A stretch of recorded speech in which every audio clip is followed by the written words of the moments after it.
Добар ден, почитувани гледачи. Добре дојдовте во новото издание на Доктор Митов советува. Емисија посветена на здравствената едукација и на промоцијата на јавното здравје. Денеска разговараме за микробиом. Доколку не сте слушнале за тој термин, нека не ве изненадува. Микробиом е релативно нов термин во медицината.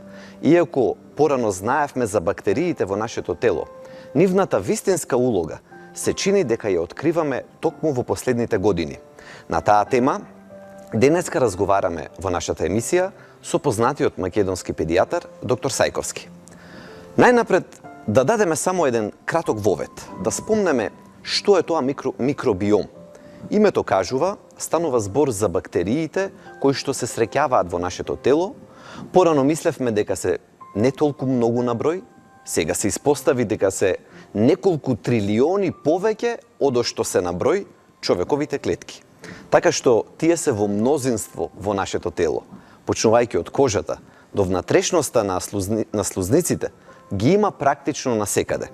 Не само што се неколку трилиони повеќе, туку се и до 1000 видови. Сите придонесуваат на различен начин, сите на свој начин влијаат во балансот помеѓу нив и нашето тело. Имаат учество во сите човекови функции. Се претпоставува дека дури и имунитетот, па и функцијата на мозокот на еден или на друг начин, неговиот правилен развој, особено во периодот на раното детство, сето тоа на еден или на друг начин, се уште истражуваме, е поврзано токму со микробиомот. На таа тема бидете со нас, денеска ќе разговараме со доктор Сајковски.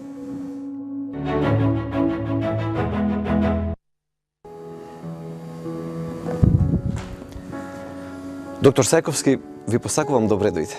Благодарам, фала за поканата и поздрав до сите ваши гледачи. Разговараме за една тема која што, еве, порано беше можеби не толку актуелна. Сите, нели, знаевме дека имаме бактерии во цревата и толку беше научниот дел за микробиомот. За денеска да стасаме до една точка кога, ако ги ставиме сите бактерии на едно место, од прилика да знаеме дека се до 2 килограми, и дека всушност можеме да речеме дека тоа е еден екстра орган во нашето тело. Како можеме да процениме дека се добри тие бактерии? Или може ли воопшто од тука да почнеме бактериите да бидат добри во нашето тело? Па да, вие ја кажавте едната од главните суштини, дека секоја индивидуа, секој човек има негде 2, па некогаш и до 3 килограми во собствената тежина кои отпаѓаат на микроорганизмите кои што живеат во нас и на нас. Да. Што е еден податок можеби релативно интересен е тоа е дека, например, кога би ги извадиле сите бактерии од еден просечен маж на 77 килограми, нели, висина 180 сантими, кога би ги извадиле сите и ги наредите еден до друг, 2,5 пати ќе ја опшијат планетата Земја. Значи, ние во основа ние сме повеќе бактерии и вируси отколку човечки клетки. И тој систем на наша интегрирана функција, заедно со сите микроорганизми кои што ги имаме, у основа нешто што фактички ни обезбедува квалитетен живот или евентуално може да ни обезбеди, па да речеме, и подолг живот. Денеска, како што кажавте и во најавата, има многу студии кои што покажуваат дека треба да го фаворизираме колонизирањето со добрите бактерии, да ги крстиме така добри или лоши. Ете, да ги поделиме на добри и на лоши. Например, нели, ние сме слушнале, ајде да тргнеме од таму што ни е највпечатливо, секојдневието, јогуртот, кефирот. Тие ли се тие добри бактерии? Па да, знаете како, уште 1907 година Метинхов ја дал тезата дека ингестија на млечно-киселински производи може да имаат позитивно влијание на имунитетот и на одбраната на организмот. Тоа се во основа тие производи кои што се добиваат од млекото. односно ферментирани производи, како што се јогурт и кефир, на пример. Меѓутоа, тука спаѓаат и други ферментирани производи кои што се ферментирани со такви млечно-киселински бактерии. Да. Сега сигурно дека не е спорно дека од неговото откритие до ден денеска во почетокот не се веруваше многу на тие негови откритија, како што и стално бива во медицината. Меѓутоа сега последниве десетина години толку многу студии излегоа, толку многу научни докази излегоа, што навистина не ставаат у ситуација да размислуваме да многу храни ги отфрлиме. Впрочем, ја морам може би сакавте прашање да поставите, али морам да ускочам со една работа, со една информација дека во основа проблемите во исхраната и нарушување на имунитетот кај човекот почнува со индустријската револуција, односно со откривањето на парната машина. Сега сме во четврта етапа на индустријската револуција и начинот на исхраната е многу сменет. Денеска луѓето и од тогаш навака луѓето многу внесуваат големи количини на трансмасни киселини, големи количини на масти од онаа група на лоши масти, а не се внесуваат природните производи, да кажам, и овие млечно-киселински производи, па имаме нарушување на имунитет. Денеска гледате едно од класичните нарушувања на имунитетот кај децата и кај возрастните се алергиите. Денеска 21. век е време на алергија. А ние зборуваме дека пробиотиците имаат позитивен ефект и на имунитетот и го подобруваат и особено кај луѓето со алергии. Кои се тие улоги, еве така да речеме да ги наброиме, кои што се смета, нели се уште се нови, но се смета дека микробиомот има влијание. Го спомнавме имунитетот. Да, значи пред се мора да напоменеме овдека, треба гледачите да знаат дека најголемиот дел од имунитетот на човекот е во цревата. Ние го викаме во медицината тој систем галт систем, така се вика. Значи негде 70% од имунитетот на човекот е сместен во цревата, нели во тој голем сегмент на телото. И сега комуникацијата помеѓу добрите бактерии и лошите, односно стимулацијата на имуниот систем, стимулација на таму има неколку дела во имуниот систем кои што го стимулираат позитивните бактерии, тоа се тие бифидобактерии, лактобацилуси, бацилуси, они стимулираат имунитет врзан и кон бактерии и кон вируси. Тоа е една од тие компоненти, а други компоненти се секако одбрана на организмот на површината на кожата, носот, слузницата, дишните органи и така натаму. Отинели ако ги нема добрите, ако ги нема, како што се договоривме да ги крстиме, ако ги нема добрите бактерии, тогаш лошите ќе дојдат на нивно место и ќе направат штета. Па да, знаете, човекот имајќи, значи тоа студиите покажале уште неколку многу интересни работи. Секој дел од телото на човекот и бебето, уште и бебето, дури и бебето кога е во матка, секој дел од телото има различита структура на микроорганизми.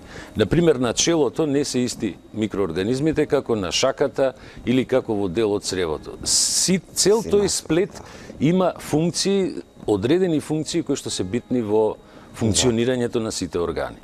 Така да постои голема разлика во тој дел.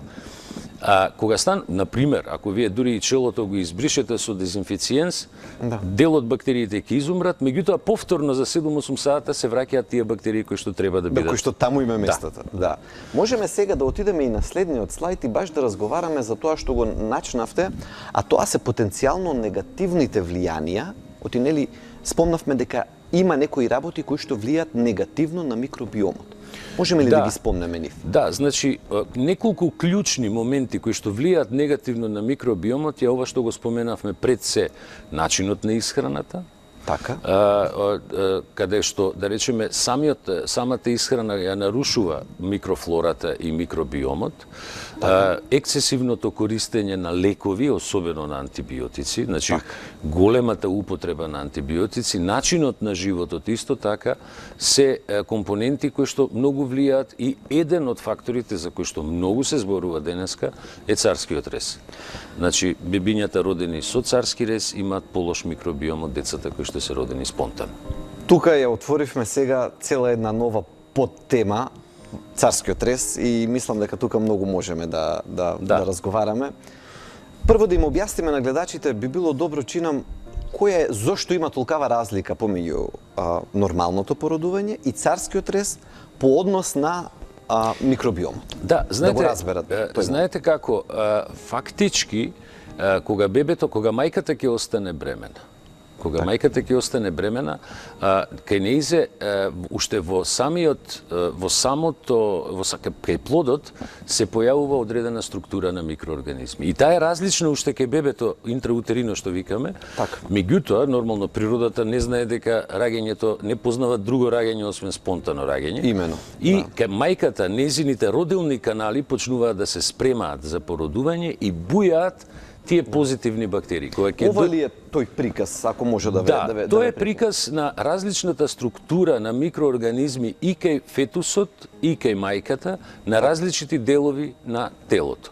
Така. При тоа, она што е најдраматично е да во родилните канали кај мајката бујаат, особено во последните 4 месеци од бременоста, позитивните бактерии, тие лактобацилуси, бифидобактериуми, бидејќи бебето кој ќе тргне да се раѓа, оно како брод, така? како на нов брод скокаат тие позитивните микроорганизми. И практично ќе го обвија целосно. Значи како се раѓа детето, природата замислила тоа да биде целосно, да биде да го спремат за надворешниот свет. Така е. Значи фактички бебето се спрема за надворешниот свет. Кога ќе се роди така бебето со спонтано породување, тоа се полни со лактобацилуси кои што почнуваат понатаму да бујаат, да се делат, да се множат во устната шуплина, во носот, на кожата, си ги наоѓаат веќе местата, да. Своето место каде што треба. Но кога бебето ќе се роди со царски рез, на пример, таму веќе колонизацијата на телото на бебето е со оние бактерии кои што се наоѓаат во околината, а тоа се доминантно стафилококи. Значи кожата, проблемите почнуваат. Почнуваат проблеми. Значи кожата на родителите, која што најмногу има стафилококи, околината кај што се раѓа медицинскиот персонал, сестри, лекари и така натаму, и фактички нема бујање на позитивните бактерии. Сега, зошто е тоа битно? Знаете, царскиот рез, ја не сум против, далеку од тоа, мислам да не имаме дилема за тоа. Кога треба. Да, сигурно. Меѓутоа, она што се случува, тоа е расширената хируршка интервенција во светот. Да, можеме и претходно и следниот слайд да покажеме. Мислам дека имаме и статистика на едно место покажано. Значи тоа е најраширената хируршка интервенција во светот и тоа е интервенција која што денеска веќе 35% од децата во светот глобално се раѓаат со царски рез. Микробиомот кај децата кои што се раѓаат со царски рез, фактички бебето не е спремно да се развие целиот имунитет кај нив. Еве на овој слайд на пример се гледа колку е битно значи од раѓање во тек на првата година од животот развивање на целиот тој микробиом. Дури тука многу е битно дали детето после раѓање било лекувано на оделенијата за интензивна нега, дали примало антибиотици, дали мајката примала антибиотици и кога е воведена дохрана понатаму во неговиот живот меѓу 4 и 6 месец. Така да, тој цел микробиом расте, се развива и најбитни се 1000 дена од животот. Првите 1000. Да, првите 1000, меѓутоа во нив се рачунаат и 270 дена за време бременост. Така. И кога тоа ќе се обезбеди, значи цел тој ланец кој ќе се обезбеди, ние можеме да очекуваме да имаме дете кој што има добро развиен микробиом и со кој што утре може да се бори со низа инфекции. Знаете, ова се повеќе фактори кои што влијаат во тие 1000 дена. Значи, од една страна исхраната на мајката, од друга страна исхраната на бебето, од трета страна влијанието на надворешните фактори, ние велиме епигенетика, значи епигеном, кои што имаат влијание. Тоа ви е една мала информација за гледачите, например, порано беше многу тешко и многу скапо да си го одредите својот генетски код комплетно. Денеска тоа и не е така скапо. Можете да се ја видите генетиката и може да утврдите дека вие имате геном, например, за карцином на дебело црево, например зборам, или за карцином на дојка кај жена. Меѓутоа, дали ќе ја добиете утре во животот, тоа не зависи само од геномот, зависи многу од надворешните фактори. Имено. Значи, таа епигенетика што ја викам. А ние сакаме во педиатријата децата да ги спремиме уште пред раѓање и во раѓање и после раѓање во тие први 1000 дена со микробиом кој што ќе го подигне нивниот имунитет. Да, и знаете тука како што ги кажевте сите овие убави навидум едноставни работи, меѓутоа многу важни. И луѓето некако може да ги пренебрегнат често пати. Е добро да еве го се роди вака, например со царски, па пак е здраво детето. Нели? Ама тоа е премногу упростување на работите. Тоа е навистина многу упростено. Значи не е така. Апсолутно. Јас дури исто така би сакал да апелирам, например, таму каде што навистина треба да се спроведе царски рез, апсолутно мора да се спроведе, тука нема Ама си има дилема. медицински нели индикации, тоа е медицинска. Меѓутоа, тоа е зголемениот број на царски резови, па и кај нас во Македонија. Македонија е негде со 36-37% од сите раѓања се царски резови. Така. Значи, тоа е предизвик за нас сега педиатрите. Значи, ние треба бебињата да ги спремиме и да им дадеме да пијат, као суплемент зборам, пробиотици. Значи, еве и ние во болницата од кај што ја доаѓам, во Аџи Бадем Систина, на секој бебе кој е родено со царски рез, од втори ден им даваме Lactobacillus reuteri protectis како форма на пробиотик кој што треба да го подобри цревниот имунитет и флората на ниво на цревото. И тоа е нешто што оди кај секој бебе што е родено со царски рез, сигурно докажано во тек на првата година, а ставовите на ЕФСА веќе кажуваат, тоа е Европската агенција за безбедност на храна, дека веќе и во втората година треба тоа да се користи. Тоа се трудови кои што ги извадија или ги покажаа на светлина двајцата луѓе во Европа кои најмногу се бават со пробиотици, тоа е професор Савино од Италија и професор Свајевска од Полска. Така. И сега по нивните сите тие анализи, препораките доаѓаат дека треба децата да ги примаат. Да. Би сакал тука да го, пред да преминеме на другите делови од темата, да го потврдиме овој дел од разговорот за царските резови, бидејќи е многу важно и некако како епидемија станува се повеќе и повеќе, дури и надвор од медицинската пракса како што би требало да биде. Јас како коментар би додал дека ако ги земе човек бројките од болница до болница во Македонија, без разлика дали приватни или јавни, ќе види драматични разлики. Апсолутно, значи, ќе види некаде од 15-20%, како што пред неколку години беше Штип, Штипската болница имаше релативно ниско, да речеме, број на... Ја исклучувам гинекологија, клиниката за гинекологија, бидејќи таму доаѓаат многу деца кои што мора да бидат со царски рез, кај нив е специфична работата.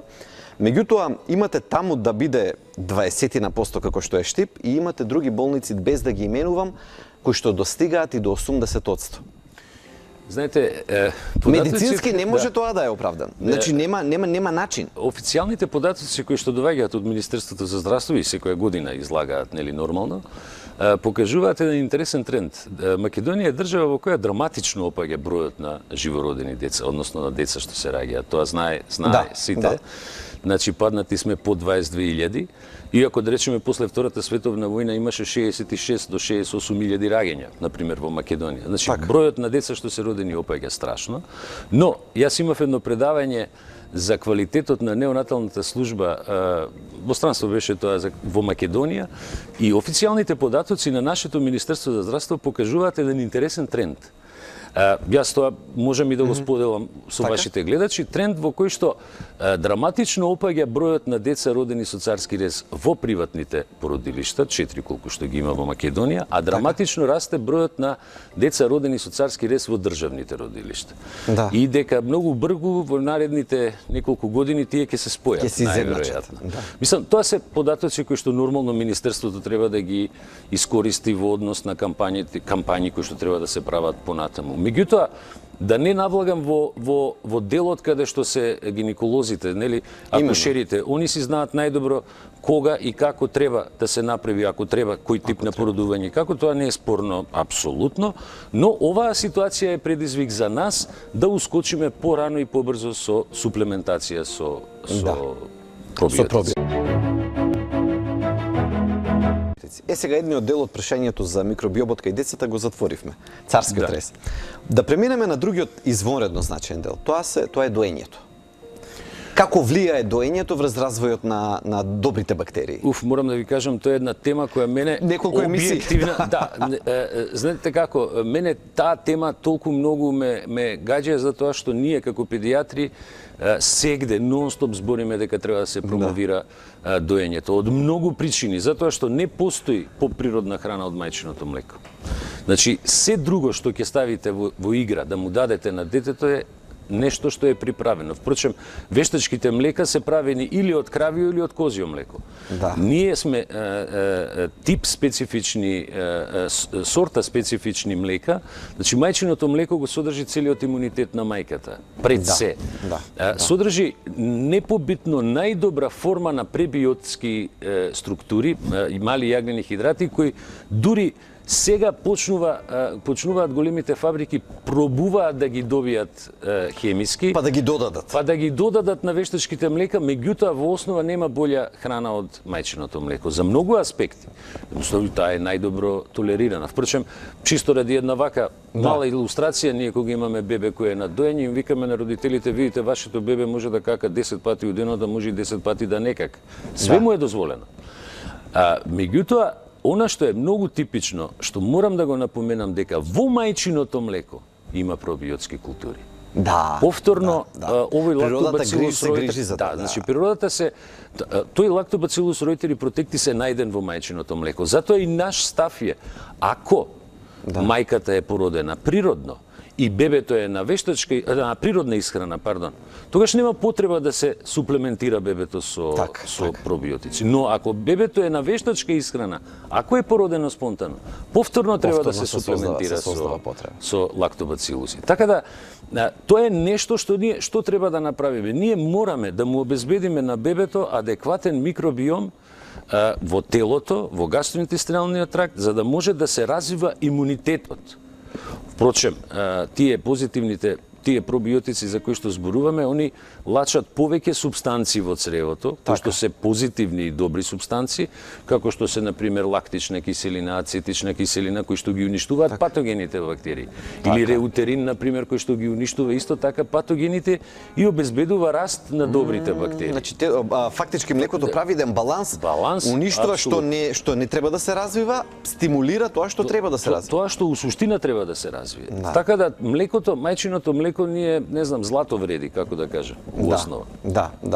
Сега да ги подсетиме гледачите за првите 6 месеци, за периодот, колку може да дојат, колку општите препораки за доење. За доење. Да, сигурно. Значи, видите, доењето е процес кој што треба да трае година дена. Значи, мајчиното млеко, детето нормално со воведување на дохраната, односно воведување на кашичките, се намалува бројот на подои во тек на денот. Меѓутоа, факт е дека доењето е нормален процес во тек на првата година од животот. Сега, клучни се првите 4 до 6 месеци. Ексклузивниот период. Ние секогаш велиме дека имаме, значи, дохраната е индивидуален приод кај секое дете, меѓутоа во првите 4 до 6 месеци треба да имаме ексклузивно доење. Значи, доењето да е основа на исхраната, не вештачки млека или други некои типови на млека. Така. Зависно од растот на детето, почнува дохраната меѓу 4 и 6 месец, според препораките на Европската агенција за безбедност при исхрана. Тука можно е да се случи, а и честопати се случува, од желба искрена желба на мајката, на семејството за побрзо да напредува детето, малку и да се подзаврза додавањето на храна, па наместо да биде околу 6-тиот, како што вообичаено очекуваме, некако како да почнува се повеќе и повеќе тренд. Дали сега мајките се стимулираат една со друга гледајќи на Facebook што се случува, па други дале порано, па ако дала другата порано да дадам и јас. Не знам дали е така, но се чини дека се почесто и почесто се порано се дава. Да, знаете, тој дел треба да е многу индивидуален. Значи, зависи од дете до дете. Како напредува, колку напредува, каков му е микробиотот, како е родено, нели, па каков му е микробиотот. Значи, ние сега денеска во медицината имаме извонредни оружја. Ние можеме микробиотот преку столица, цревниот микробиот да го детерминираме и да одлучиме дали треба детето да почне со дохрана или не. Така да, не треба да се држиме строго до шаблон. Значи, тоа се препораките суштински, меѓутоа, она што мене лично ме плаши као педијатар, тоа е сепак краткото доење. Да. Значи, сепак, и покрај сите кампањи кои што се преземени и од Светска здравствена организација, и од сите УНИЦЕФ, и од Министерството наше, уопште во светот, нели? Сепак не е битно зголемен бројот на... Е зголемен, ама не е битно зголемен процентот на деца што се доени. И тука е тој проблем на мајките убедени дека немам доволно млеко. Да, тоа се делови од проблемите. Да, не објаснување можеби на основниот механизам на стимулација на создавањето на млекото, дека самиот процес на доење всушност го стимулира. Да, во основа она што го велиме Румингин уште во старт, кога бебето ќе се роди веднаш да се стави на града, значи тоа се тие први стимуланси за продукција на млеко кај мајка и цело време присуство на контакт мајка и дете. И уште еден податок кој што е многу битен, многу често нашите родители не им даваат на децата да плачат. А морам да ви кажам дека плачот е еден од стимулусите кај мајката да дојде до продукција на млеко. Така. И, значи, почнува да плаче и почнуваат луѓето да даваат вештачко млеко со цуцла. Тоа би било по принцип грешка. Да. Значи, треба да го стимулираме доењето, мајката треба да е многу релаксирана, мирна и она што ги советуваме стално мајките, тоа е да прво не прават диета во првиот месец после породување, затоа што млекото е битно зависно. До првите 6 месеци според некои препораки. Значи, и до 6, да, принцип, првиот месец е особено важно млекото од исхраната на мајката. И второ што ги советуваме, и сега отворено ќе им кажам, не користите додека дојте, не користите силни парфеми. Мајките може да се бањаат и 3 пати и 4 пати на ден, пошто нели доењето, да. Меѓутоа не користите јаки парфеми затоа што бебето си ја препознава мајката по мирисот на нејзината кожа. И она е најмирно кога мајката ќе го земе во раце, го осеќа мирисот на кожата, затоа немојте да користите јаки парфеми, особено не цветни, нели детето ќе се изгуби, нема да знае кој е кој. Да. Тие, еве, зборуваме, тоа е интересно. Толку многу време ни требаше како наука за повторно да се вратиме назад, да ги докажеме доењето, спиењето, бактериите, значи најелементарните работи, основните работи толку време помина, и можеби е друго, доктор Сајковски, тоа е еден доказ колку ние се имаме цивилизацијски одвоено од тоа што ни е нормално. Тоа да, дефинитивно сигурно. Значи, ќе се вратам на она што го спомнавме, значи со почетокот на индустријската револуција и оваа последната четврта етапа, оваа компјутеризација и роботизација, ние во основа сме одвоени многу од природата. Вие денеска гледате дека многу малце луѓе јадат класична сирова храна. Храната е многу термички преработена. Не дека не треба да се обработува, нели? Ама вие знаете, еве и сигурно сите знаат дека кога термички обработувате храната, 70% од минералите и витамините се разградуваат. Или да речеме, има еден податок кој што е многу интересен, кога ќе уберете еден портокал од дрво, он има во себе во еден портокал 180 мг С витамин. Кога ќе отстои, значи кога ќе се убере, после се чува по маркетите, он е исто кисел, ама нема више С витамин, тој е разграден. Сакам да кажам, ние се оттуѓивме од нормалниот начин на исхрана. Сега има нормално и нови трендови околу исхраната, нели, веганството, вегетаријанството, некои други типови на исхрана и сега се појавуваат современи промени кои што ние треба да ги пратиме. Да, и заради тоа некогаш и ме чуди, луѓето мислат дека е природно да се јаде тоа што го има такво какво што е, па да одиме во друга крајност и да се одбиваат суплементите. Не дека сега да испадне дека јас сум поборник некој да мисли на XY компании или суплементи, но факт е, например, дека ако земеме едно јаболко сега и едно јаболко пред 100 години, концентрацијата на минералите кои што во земјата ги имало, а сега ги има во него, едноставно исцрпени се. Тој индустријски начин на производство довел и храната да е подефицитарна. Да, знаете... И за витаминот К така е отпорот, нели се создава дека не давајте. Да, тоа е ново. Уште еден нов тренд на против.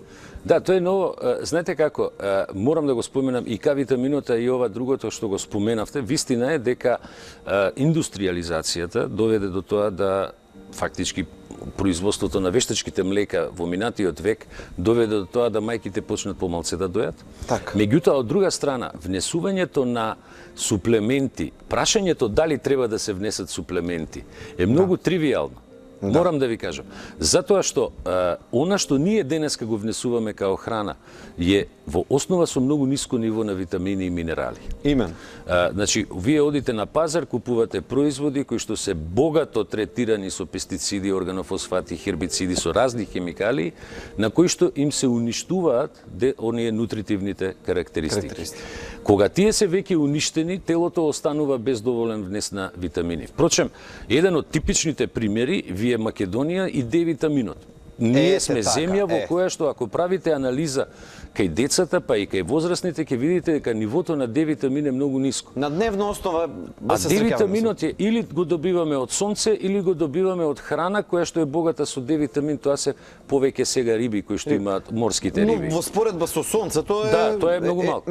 А исто така и со К витаминот. Ние борба водиме сега, нов тренд е во кај младата популација, тренд да покрај антивакцерски покрет, сега и анти-К витамин покрет, да не се дава К витамин, затоа што К витаминот може да доведе као наводно до појава на некои малигни болести. Тоа е небулоза која што една од најголемите небулози, морам отворено да го кажам. Да. Ова затоа што К витаминот се дава кај сите новородени деца во светот. Години. Повеќе од 35-40 години. Од друга страна, ако не го дадете К витаминот после раѓање и сега по новите препораки од 8-миот ден као капки преку уста заедно Д витамин и К витамин, во таков случај може да се појават состојби на така наречен доцен К витамин дефицит во кој што смртноста е до 70%. Значи децата добиваат крварење, одеднаш ке крварат у мозок и добиваат крварење и од тоа крварење или ќе умре или ќе остане со трајни последици. Сега, зошто да не му дадеме К витамин? Мислам, јас еве чисто вака информативно имаше минатата година во Србија неколку смртни случаи такви, има и кај нас. Меѓутоа, лекарите кои што не препорачале давање на К витамин се сега на суд, едноставно затоа што треба да го препорачаме да го дадеме. Одговорноста дали ќе го даде после на родителот, тоа е веќе друга тема, нели, етика во тој дел. Јас во однос на Д витаминот, К витаминот, ја лично мислам, и во однос на овие проблеми, чак и антивакцерските проблеми, имам повеќе интервјуа дадено и по телевизии, и на портали како што се Панацеа, Педијатар, значи портали каде што еве и луѓето ако сакат може да прочитаат, може да ми се обратат, да постават прашања, значи нема никаков проблем во тој дел. Меѓутоа, ја ги молам луѓето да се држат до медицина базирана на докази. Именно. Значи нема подобро од тоа. Микробиомот, ако го пак отвориме како тема, да се наврати. Со вас се можеме да разговараме на се што е поврзано со педиатријата. Но земајќи го микробиомот како денешна тема, зборувавме за царските резови, зборувавме за доењето. Еден интересен момент е разболувањето на децата во рана возраст. Нели? Нешто што мислам дека е многу интересно да го слушнат родителите, бидејќи се плашат ако детето често им се разболува до 2 до 3 годишна возраст. Да го објасниме тоа. Значи тоа одма мора да го дефинираме уште од моментот на концепцијата. Морам од почеток да го кажам. Имено која ќе дојде до концепција, значи која ќе се оплоди јајната клетка. Зачнувањето се вика зигот. Кога ќе се формира зиготот, он носи пола генетски материјал од таткото, пола од мајката. Таа половина од таткото е страно тело за мајката, и мајката прво што се случува кај неа, паѓа еден дел од имуниот систем што се вика ТХ1, имунолошки систем за да не го отфрли плодот. За да може да остане во тоа. Истото е со плодот. Оно за да не ја отфрли мајката има многу низок ТХ1 систем, имунолошки систем. Кога ќе заврши бременоста, кога ќе се пресече папочната врца, кај мајката се враќа назад ТХ1 системот за 24 до 48 часа. Толку брзо? Многу брзо. Кај децата треба 6 години да дојде на 50% од оние што го имаме ние. Колку многу време, Тоа е време во кое што имунолошкиот систем зрее.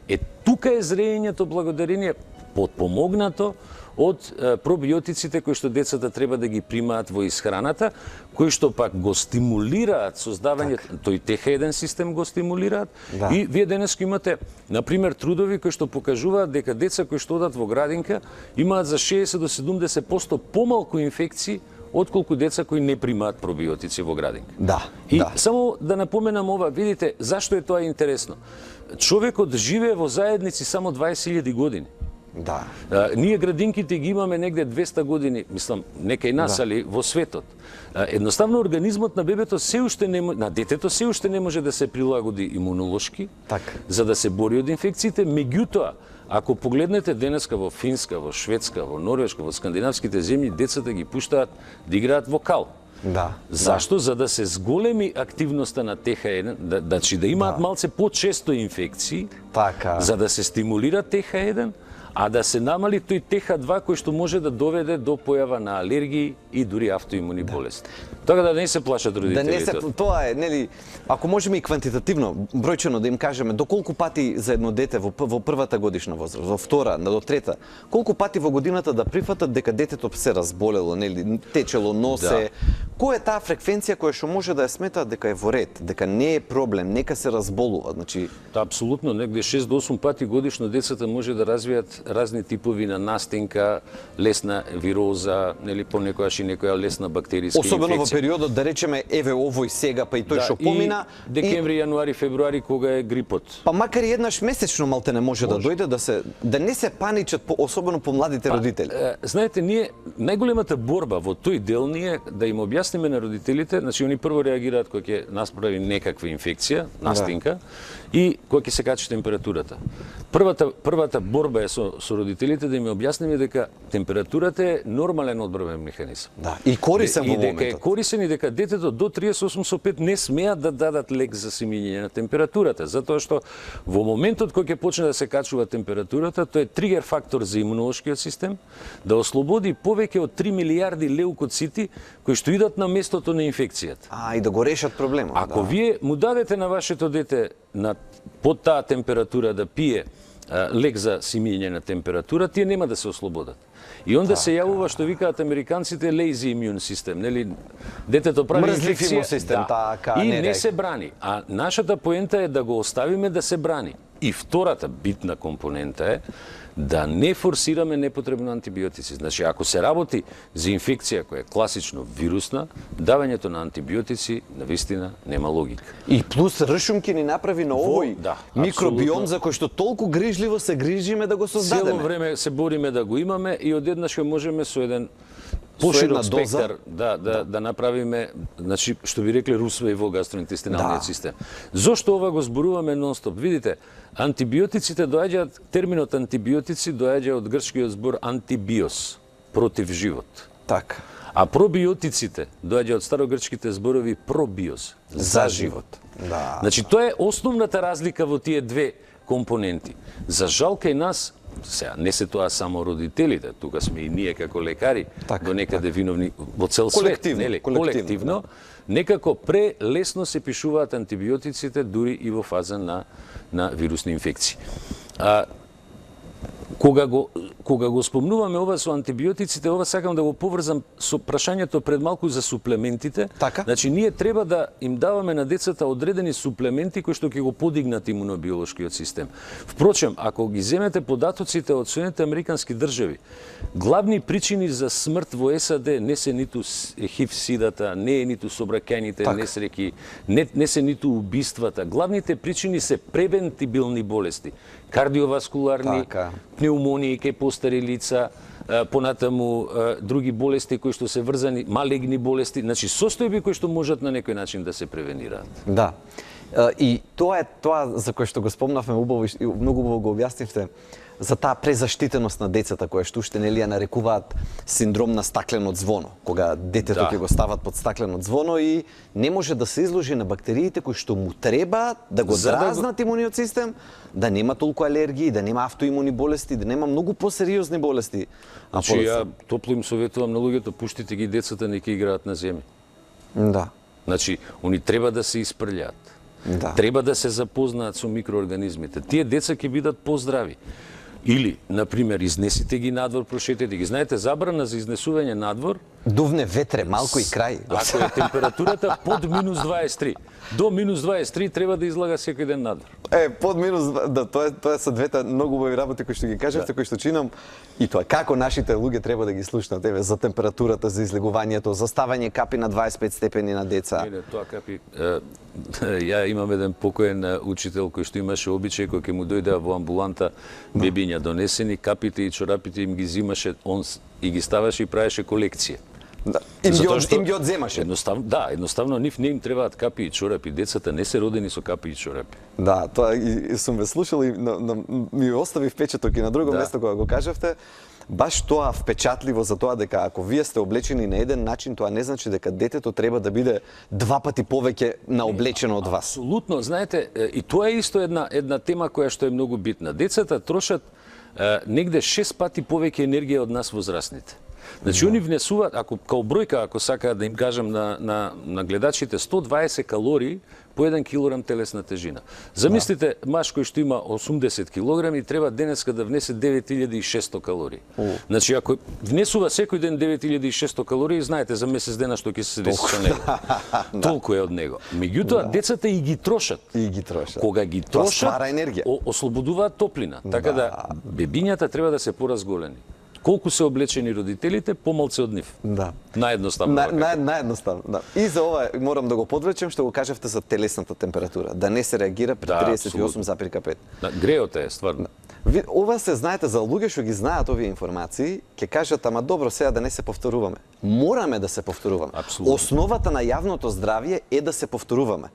Оти доаѓаат нови генерации, луѓе што го знаат тоа, мислат дека го знаат и тоа е тоа, меѓу доаѓаат нови генерации. Годинава ќе бидат родени нови 20.000 деца. Тоа се барем еден добар дел од нив се првородени. Тоа се нови илјадници мајки. Да, и ни тоа што мора да им треба се објасни. Апсолутно, ја мислам дека медиумите имаат голема влијание во тоа. Позитивно влијание, сакам да кажам.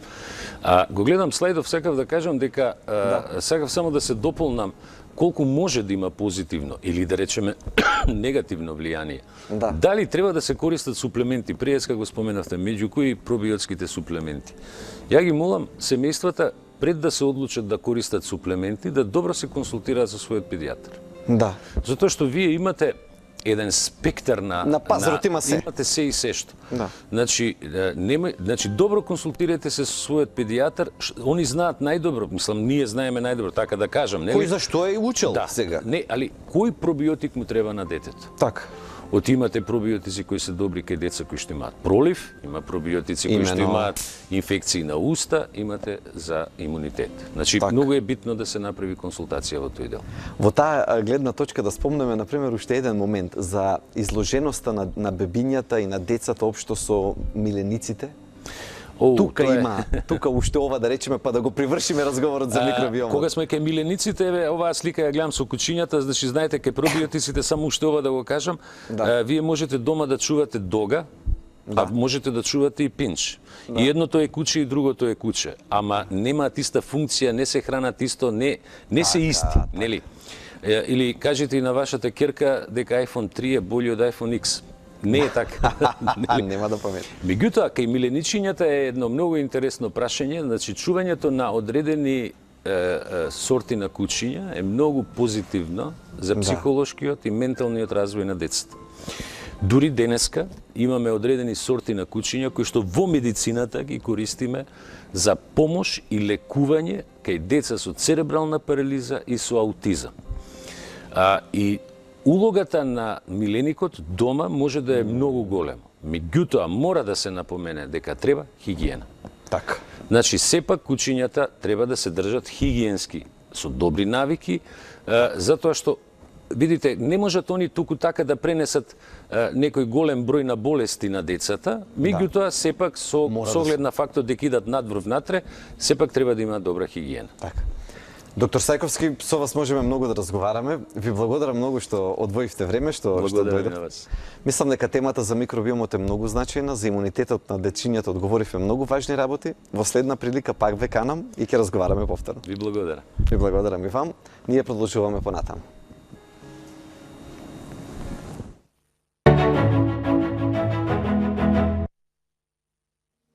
И како што кажавме, јавното здравје бара повторување. Бара некои работи кои што се многу важни, ако веќе ги знаете навидум тривијални, но воопшто не е така, истите да бидат повторувани повторно и повторно. Впрочем, во најразвиените земји во светот, денеска, додека разговараме, ќе видите дека има кампањи за миење раце. Иако станува збор за најразвиените земји во светот, тие секоја година повторно ја истакнуваат важноста за тоа дека треба да се мијат рацете и да се одржува хигиена. Колку повеќе треба да зборуваме пак на овие теми како што се здравјето на децата, имунитетот на децата, како тој треба да се развива и како да го поддржуваме. Голема благодарност до вас, голема благодарност до Авицена и до Алкалоид, бидејќи го овозможија овој наш проект. Се гледаме во следната прилика.